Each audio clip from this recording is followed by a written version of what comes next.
नमस्कार। भारत का सबसे पहला सामाजिक चैनल उत्पलव सामाजिक संस्थान यूट्यूब चैनल पर आप बिहार प्रदेश के तमाम अधिकृत सांख्यिकी स्वयंसेवक साथियों का हार्दिक स्वागत और अभिनंदन। साथियों, मेरे पिछले वीडियो में आप लोगों ने जो मेरे द्वारा कही गई बातें थे वो भली भांति या सही से नेटवर्क ठीक नहीं रहने के कारण नहीं समझ सके। इसके संबंध में विगत 3 दिनों से बहुत से साथियों की कॉल आई थी और उससे शिकायत की गई थी उनके द्वारा कि चूँकि आपने जो कुछ भी बताया वो स्पष्ट और साफ नहीं था, इसीलिए दोबारा आप नए सिरे से उस बात को स्पष्ट कर दीजिए। तो उन्हीं की मांगों के समर्थन में मैं आप सबों के बीच पुनः उपस्थित हुआ हूँ। बस उसी बातों को जनाने के लिए, उसी बातों से आप लोगों को अवगत कराने के लिए जो आप नहीं समझ सके थे। साथियों, मेरे पिछले वीडियो के माध्यम से जो मैंने आप लोगों को बताया था वो क्या था, तो उसे जानना भी जरूरी है आप लोगों को, और सही से भी जानना जरूरी है। ये नहीं कि कुछ से कुछ कैसे भी कहीं बीच से कुछ शब्द समझ में आया और कुछ समझ में नहीं आया, ऐसा नहीं, भली भांति समझना जरूरी है। साथियों, उस दिन का प्रेजेंटेशन था मेरा कि हमारी संस्था के द्वारा जो की गई अंतिम कार्यवाही है सरकार और संस्था के बीच सांख्यिकी स्वयंसेवकों के संबंध में, अधिकृत सांख्यिकी स्वयंसेवकों के संबंध में, उसे समझना जरूरी है। साथियों, विगत कार्यवाही संस्था की, उसकी रिपोर्ट समझ लीजिए कि मैं उसकी रिपोर्ट आप लोगों के बीच समर्पित कर रहा हूं। यानी संस्थान द्वारा की गई कार्यवाही का प्रतिवेदन आपके बीच समर्पित है, उसे समझिए। देखिए, सबसे पहले जो संस्था की अंतिम कार्यवाही है वो है त्रिसदस्यीय समिति के जो जिम्मेदार व्यक्ति हैं वो कौन कौन से हैं सो समझ लीजिए। वे हैं, सबसे पहला अस्थायी तौर पर अध्यक्ष समिति के श्रीमान मुख्य सचिव महोदय, समिति के अध्यक्ष सह मुख्य सचिव बिहार सरकार, नंबर 1। नंबर 2, प्रशासनिक विभाग के मंत्री, नहीं अभी मंत्री नहीं, मंत्री की बात बाद में की जाएगी। प्रशासनिक विभाग सह योजना विकास विभाग के प्रधान सचिव, नंबर 2। नंबर 3, सामान्य प्रशासन विभाग के प्रधान सचिव सह यानी सदस्य सचिव त्रिसदस्यीय समिति, यानी त्रिसदस्यीय समिति के तीसरे जिम्मेदार व्यक्ति सदस्य परामर्शदात्री समिति सह प्रधान सचिव सामान्य प्रशासन विभाग। नंबर 4, सदस्य परामर्शदात्री समिति विधिक मामले सह प्रधान सचिव वित्त विभाग। 5वां, सदस्य परामर्शदात्री समिति विधिक मामले सह प्रधान सचिव विधि विभाग सह नोडल विभाग। यानी त्रिसदस्यीय समिति के चूंकि नोडल विभाग विधि विभाग है, इसीलिए वो मूल रूप से जिम्मेदार है। तो साथियों, ये 5 हो गए। उसके बाद माननीय मुख्यमंत्री, वो तो सर्वोपरि है। नंबर 6, माननीय उप मुख्यमंत्री बिहाफ ऑफ सीएम। नंबर 8, माननीय मंत्री प्रशासनिक विभाग यानी प्रशासनिक विभाग के प्रभारी मंत्री, यानी योजना विकास विभाग के प्रभारी मंत्री, यानी कुल मिलाकर के 8 जिम्मेदार व्यक्ति हैं।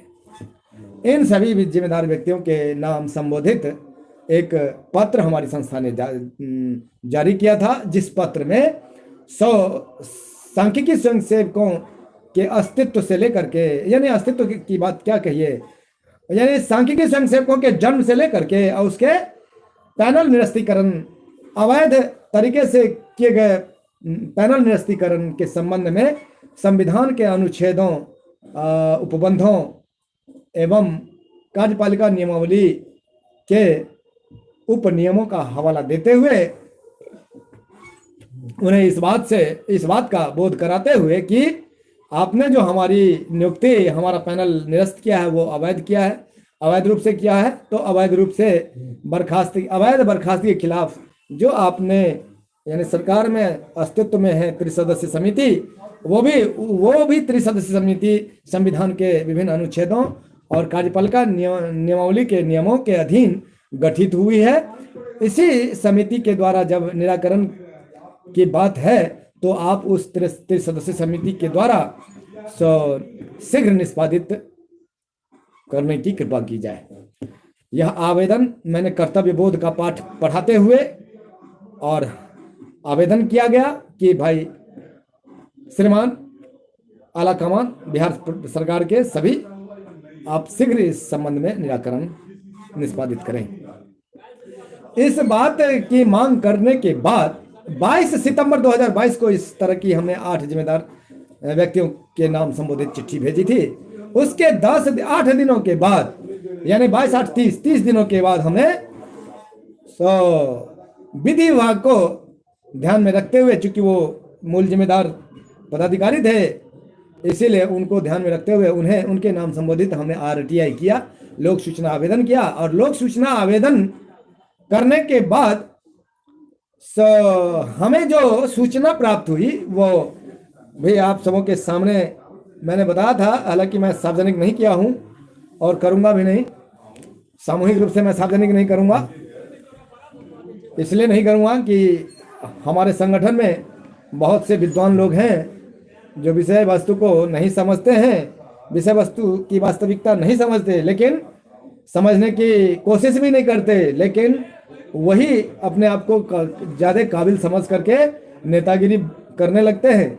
इससे डर है कि चूंकि क्या नाम है, कार्यवाही में कोई व्यवधान उत्पन्न ना हो जाए, इसलिए। तो कहने का मतलब है हमने RTI से हमने मांग की कि RTI में क्या मांग की वो समझ लीजिए। RTI में सभी बातों से अवगत हुए ही थे सभी जिम्मेदार पदाधिकारी व्यक्ति, मंत्री, उप मुख्यमंत्री और मुख्यमंत्री महोदय। तो फिर हम सिर्फ त्रिसदस्यीय समिति द्वारा की गई अनुशंसा के आधार पर जो अनुशंसित सूची है ASVs की, उस अनुशंसित सूची की अभिप्रमाणित प्रति उपलब्ध कराने की मांग की। उसके बाद उस मांग के विरुद्ध विभाग के द्वारा जो इस तरह से हमें क्या कहते हैं, इस तरह से हमें सूचना उपलब्ध कराई गई कि सर्व साधारण के लिए वो सहज नहीं है। बिल्कुल मैं मिट्टी फेंक करके चुनौती देता हूं कि बिहार प्रदेश के सांख्यिकी स्वयंसेवकों को मैं चुनौती देता हूं कि विभाग के द्वारा जो मुझे सूचना उपलब्ध कराई गई है उसकी वास्तविकता या उसके संबंध में उसका खुलासा यदि आप लोग कर दें तो मैं क्या कहूं, मैं तो इस संगठन का नेतृत्व करना ही बंद कर दूंगा। नहीं करूंगा मैं, हाँ बिल्कुल नहीं करूंगा, लेकिन जारी भी नहीं कर सकता क्योंकि बहुत से विद्वान लोग हैं ना, उसका दूसरा रूप दे करके वो दूसरी ही बात करने लगेंगे। इसलिए बस इतना इशारा कर रहा हूं, वो क्या है तो बता रहा हूं आपको। जवाब देना नहीं है, जवाब देना नहीं किसी ऐरे गैरे को, बल्कि जवाब देना है मुझे, समुंदर को। अब इसका अर्थ समझ गए होंगे आप लोग। जवाब देना नहीं किसी ऐरे गहरे को, नहीं, जवाब देना है किसी ऐरे गहरे को नहीं, दोबारा समझ लीजिएगा। जवाब देना है किसी ऐरे गहरे को नहीं, बल्कि मुझे, समुंदर को जवाब देना है। इस पैटर्न पर मुझे विभाग के द्वारा सूचना उपलब्ध कराई गई, जिसका अर्थ मैं भली भांति समझकर आप लोगों को एक बार मैं बताया था एक वीडियो में कि देखिए सांकेतिक जानकारी मैं दे रहा हूं और इसका खुलासा उस दिन करूंगा जिस दिन गजट निकल जाएगा इस संबंध में।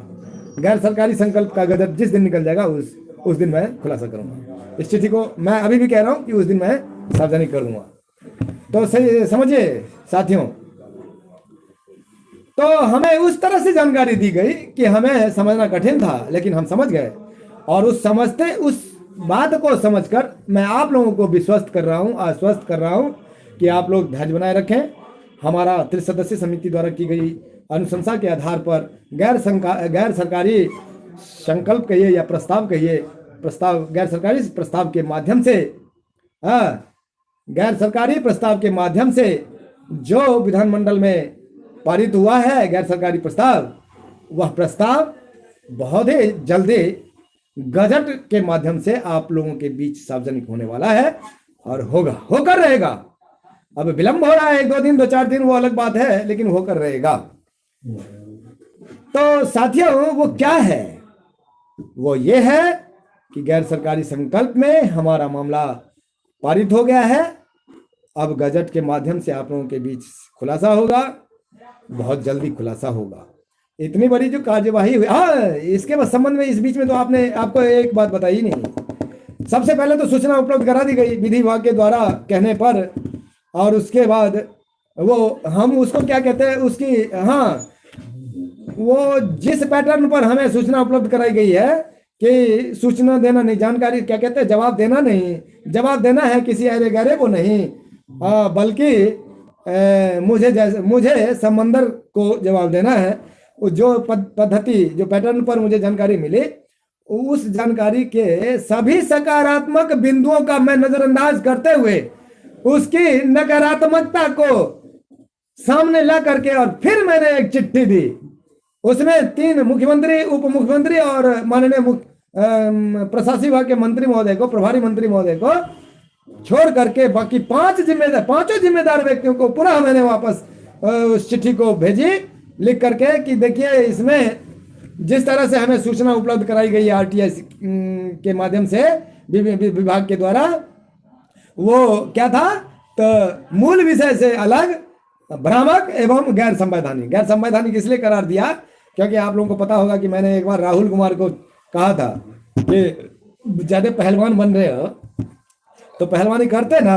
जो 23 सितंबर 2020 को योजना विकास विभाग के प्रधान सचिव के द्वारा जो जारी चिट्ठी थी, जिसमें कहा गया था कि सांख्यिकी स्वयंसेवकों के मामले पर कोई भी आवेदन प्राप्त होता है किसी भी अधिकारी पदाधिकारी को, तो कोई भी अधिकारी पदाधिकारी उस आवेदन के विरुद्ध कोई भी कार्रवाई करता है तो उसके खिलाफ अनुशासनिक कार्रवाई की जाएगी। तो उस असंवैधानिक पत्र पर क्यों नहीं पहलवानी करने गया हाईकोर्ट में ज्यादा उसके खिलाफ, जबकि मैंने उसको एक ऐसे ही सुनवाई में मैं गया था उप निदेशक कार्यालय में, तो मुझे इस तरह की सूचना दी गई जो आपके मामले में तो एक चिट्ठी जारी हो गई है सचिव के द्वारा, जो उसमें किस तरह की कार्रवाई नहीं होनी है। मैंने कहा कि मैंने चिट्ठी देखी नहीं है, जिस दिन देख लूंगा ना उसी दिन मैं न्यायालय मामला बनाऊंगा और इस सचिवालय में, बिहार सचिवालय में सिर्फ रंगदारी होती है, ये रंगदारी भी ठीक करूंगा मैं चेतावनी दे करके आया था खूब जोर से बोल करके। तो कहने का मतलब जो मैंने किया वो तो किया ही, और फिर एक बार मैंने मुंह पर थप्पड़ मारा है, सीधा मुंह पर जा रहा है थप्पड़ है विभाग के प्रधान सचिव को कि आपने जो इस तरह गैर संवैधानिक पत्र जारी किया है, इसका क्या मतलब समझते हैं? इसका मतलब यही होगा कि इसी पत्र के माध्यम से मैं आपके मुंह पर जर रहा हूं। तो जराने के बाद हुआ क्या, उसके बाद ये चिट्ठी देने के बाद समय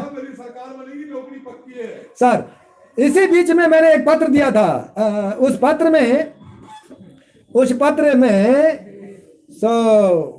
पीछे से कोई आवाज दे दी थी इसलिए, इसी बीच में पुनः मैंने समय रहते और प्रथम अपीलीय परिवाद दायर कर दिया। प्रथम अपीलीय परिवाद दायर इसलिए किया, वही नकारात्मक बिंदुओं को सामने में रख करके कि भाई ये जो इस तरह की मूल विषय से अलग और भ्रामक एवं गैर संवैधानिक सूचना उपलब्ध कराई गई है, जिससे मैं संतुष्ट नहीं हूँ। इससे क्या नाम है, विक्षुब्ध होकर मैं पुनः मूल विषय से संबंधित सूचना हमें उपलब्ध कराई जाए। इस तरह की बातों को चिट्ठी से अवगत करा ही दिया था। उसके बाद फिर अब प्रथम अपीलीय परिवाद दायर किया। प्रथम अपीलीय परिवाद जो दायर किया सामान्य प्रशासन विभाग के प्रधान सचिव को किया, चूंकि लोक सूचना सहायक निदेशक थे अर्थ एवं सांख्यिकी निदेशालय के, तो इससे एक पद जो श्रेष्ठ होते हैं उन्हीं को अपील किया जाता है। इसीलिए मैंने सामान्य प्रशासन विभाग के जो सदस्य है त्रिसदस्यीय समिति के, इसलिए उनको मैंने किया।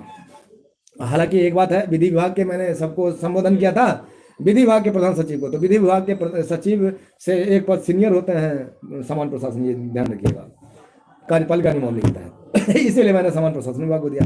सामान्य प्रशासन विभाग ने ये कहते हुए, हमेशा तो वो गड़बड़ करता ही है सरकार, तो वो ये कह करके कि आपका मामला चूंकि विधि विभाग से संबंध रखता है, इसलिए सामान्य प्रशासन विभाग में आपने प्रथम अपील परिवाद दायर कर दिया, हम इसको खारिज करते हैं। और खारिज करते हुए और पुनः हमें प्रतिलिपि उसकी दे दी गई थी सूचना के तौर पर। तो कहने का मतलब कितना घुमाया। उससे पहले एक बार और चिट्ठी आई जिसमें कहा गया कि नहीं, आपका मामला बिना मतलब का है, होना है ही है। तो कहने का मतलब है घुमा फिरा करके सरकार ने हमको, विभाग ने काफी तंग किया। और उस तंग करने के बाद जब मैंने मुंह पर जरा, तो मुंह पर जब लगी चोट, उसके बाद बाध्य होकर मुझे 24 तारीख को यह पत्र प्राप्त हुआ, 24 दिसंबर को, कि आप, अब वो भी कौन, अर्थ एवं सांख्यिकी निदेशालय के डायरेक्टर महोदय, मुख्य रजिस्ट्रार कहिए चाहे डायरेक्टर कहिए, डायरेक्टर साहब ने पत्र दिया कि आपके प्रथम अपीलीय परिवाद की सुनवाई दिनांक 25 जनवरी 2023 को, मैंने शायद गलती से उस दिन 22 कहा गया था, 25 जनवरी 2023 को समय 11 बजे प्रथम अपीलीय परिवाद की सुनवाई सुनिश्चित की गई है। उस सुनवाई में आप ससमय उपस्थित हों। तो कहने का मतलब इतनी बड़ी खुशखबरी है। खुशखबरी इसलिए, और वो भी चिट्ठी कब जारी हुई है, 19 तारीख की डेट में, जिस दिन ध्वनिमत से विधानमंडल में पारित हुआ है, उस दिन आपको आग्रह किया, मतलब आपको बुलाया गया है कि आप 25 जनवरी को उपस्थित होकर सुनवाई में भाग लें। तो कहने का मतलब ये खुशी इसलिए ही है कि जो बात सुनने को तैयार नहीं थे और भ्रमित कर किया गया था, उस बात को मैंने अपनी ताकत से, अपने बल से, अपनी शक्ति से, अपनी बुद्धि और विवेक से सरकार को परास्त करते हुए सुनवाई लेने को बाध्य किया। तब जाकर के वो आज सुनवाई के लिए हमें बुलाया है। और उस दिन सकारात्मक ही होगा, और सकारात्मक ही नहीं बल्कि खुशखबरी उससे पहले मिल जाएगी आपको। मैं ये भी बता रहा हूं, मैं 25 जनवरी की बात, मैंने 25 जनवरी 2023 तक आपको भरोसा नहीं दे रहा हूं कि आपको उस समय तक होना नहीं होगा। नहीं जी, आपका काम इसी बीच में हो जाएगा। इस बीच में आपका गजट निकलेगा, और गजट निकलने के बाद आपका पदस्थापन की कार्रवाई आरंभ होगी आपकी। और उसके बाद हम 25 जनवरी को जब पहुंचेंगे तो हमें समुचित जानकारी या सूचना उपलब्ध कराई जाएगी। यानी ऑलरेडी सरकार में तो ध्वनिमत से मतलब गजट निकल ही जाएगा, आम जनमानस समझ ही लेंगे। लेकिन उस दिन अधिकृत तरीके से आपको, क्योंकि हमने अभिप्रमाणित सूची मांगी है, इसलिए हम अभिप्रमाणित प्रति लेकर आएंगे। जरूरी है अभिप्रमाणित कॉपी। किसको जरूरी है? तो जो मुख्य नेतृत्व करता है सर प्रदेश स्तर के, उसे जरूरी है। इसके साथ ही मैं आप सबों का हार्दिक आभार, शुभकामना, नमस्कार।